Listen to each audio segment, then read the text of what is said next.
Okay, let's talk about something that comes up all the time in a Philadelphia divorce: the house. Specifically, who's on the hook to pay for that all-important appraisal.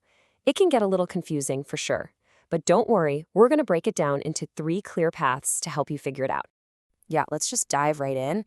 Look, when you're splitting everything up, the house is usually the biggest asset, right? It's the big one. But finding out what it's actually worth costs money. So who pays that bill? All right, first things first, let's get one thing straight. There's no hard and fast rule here. Seriously, if anyone's told you, oh, the husband always pays or whoever keeps the house pays, just ignore that. That's a total myth. The real answer is a whole lot more flexible.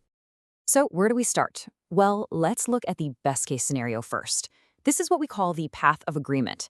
It's when you and your spouse are on the same page and decide, yep, we need an appraisal, let's do this together. And in this situation, when you both hire one single neutral appraiser, the most common way to handle it, by far, is to just split the cost right down the middle, 50-50. It's really the simplest and honestly the cheapest way to go. It just cuts out the drama and shows you're both serious about being fair.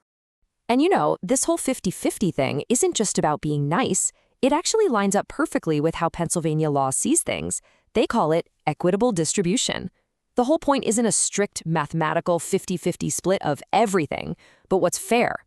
So, splitting the appraisal cost? That's a really solid move towards showing you're aiming for fairness. But let's be real, not every divorce is all sunshine and cooperation, right? So what if you can't agree? What if one person just decides to go get an appraisal on their own? Well, that leads us to path number 2. The rule of thumb here is actually pretty straightforward. If you're the one who goes out and hires an appraiser, you should probably expect to foot the bill for it, at least at first. This happens a lot when, say, you're the one who's really set on keeping the house and you need that number to figure out a buyout. Or maybe you're the only one who thinks you even need an appraisal in the first place.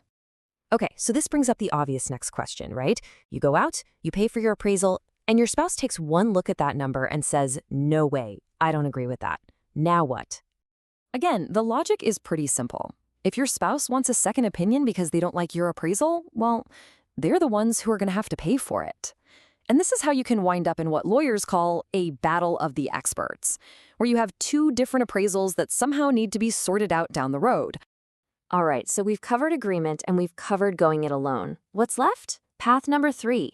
This is what happens when you just can't agree on anything and the whole issue gets kicked up to a judge. Yeah, once you're in court, it's a whole new ballgame. It's not up to you anymore. A judge can actually order how the cost is handled. They'll listen to both of your arguments, look at the whole situation, and then make a ruling on who pays for what.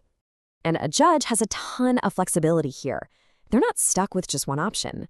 They could say, okay, one of you is paying 100% of this, or they could order you to split it 50-50. Or they could come up with some other split altogether, like 70-30, based on what they think is fair. So you might be wondering, how does a judge even decide?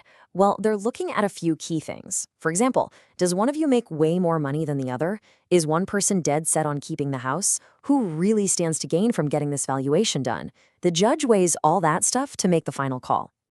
Okay, that was a lot to cover. Let's pull it all back together now.